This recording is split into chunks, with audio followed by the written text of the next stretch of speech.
Olá, bem-vindos a mais um mergulho profundo no Espiritismo. Hoje vamos explorar um conceito fascinante da doutrina espírita, a seara espírita. Um tema realmente instigante. E vamos nos aprofundar no capítulo 41 do livro Benção de Paz, que aborda justamente esse tema. É um convite para repensarmos a nossa participação na jornada espiritual. Será que estamos apenas observando? Ou somos trabalhadores ativos nesse campo de aprendizado? É uma ótima pergunta.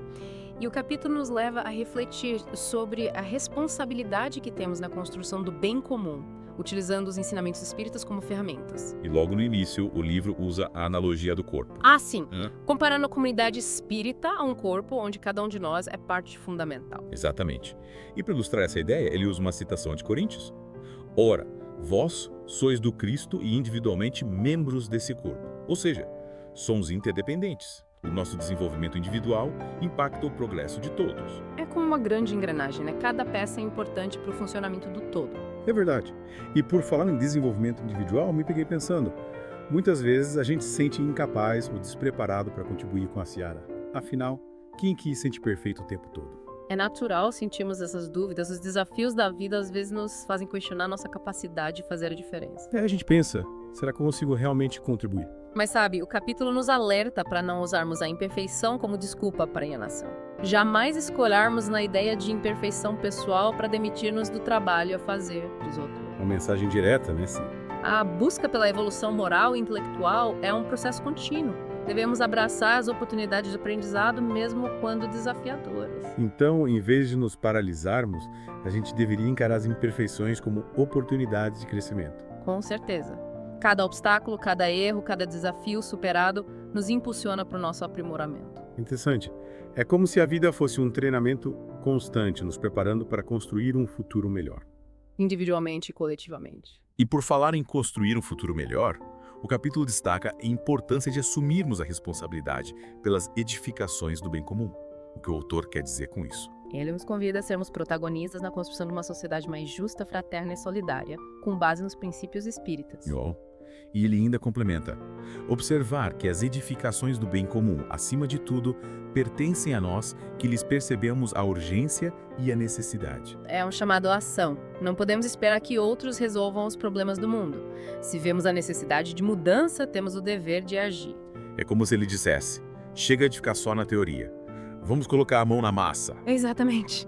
Se enxergamos a necessidade de mudança, a responsabilidade é nossa. É uma mensagem poderosa. Mas às vezes a gente se sente perdido sem saber por onde começar.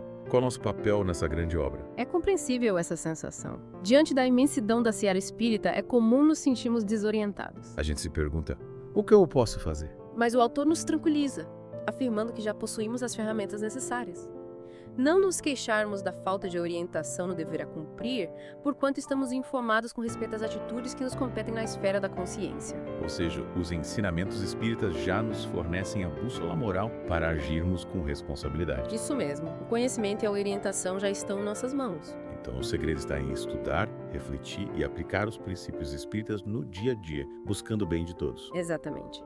E a prática da caridade, do amor ao próximo, da humildade e da busca pela verdade são pilares fundamentais para a nossa atuação na seara espírita. Então, como sementes que plantamos para colher um mundo melhor. Sem dúvida. Sementes de paz, justiça e compaixão que podemos espalhar por onde passarmos. E como lidar com os erros que cometemos ao longo do caminho? Afinal, somos humanos, em constante aprendizado. É normal tropeçar durante a jornada. É verdade. E o capítulo nos adverte sobre a importância de assumirmos a responsabilidade pelos nossos atos. Não transfira aos amigos, sejam quais forem, a culpa de nossos fracassos ou qualquer das obrigações que a vida nos atribui. É sobre assumir as rédeas da nossa própria vida, né? Sim, e aprender com os erros, reconhecer as falhas e buscar corrigir os desvios é essencial para o nosso progresso moral e espiritual. É como se cada erro fosse um aprendizado, uma oportunidade para recalibrar a bússola moral. Exatamente, e nos ajustarmos para seguirmos em direção à evolução. Mas e aí, como conciliar essa busca individual com o trabalho em conjunto na seara? Afinal, conviver com outras pessoas, por mais enriquecedor que seja, também gera conflitos, né? É verdade.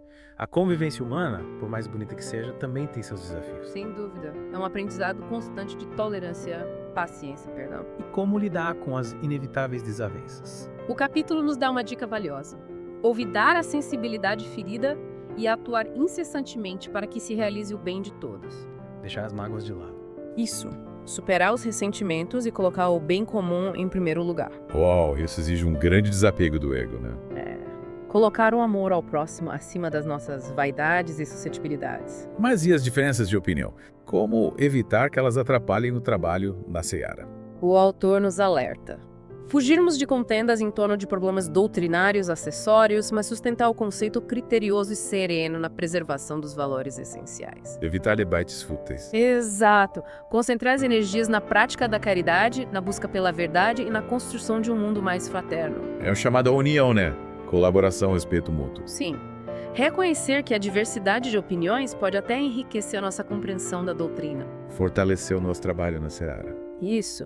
O capítulo nos convida a acolher essa diversidade de pensamentos e experiências, reconhecer que cada um tem algo a contribuir. Independente do seu nível de compreensão da doutrina. Exatamente. Estimar a posição de todos os companheiros no degrau em que se colocam, sem desprezar a nenhum, ele diz.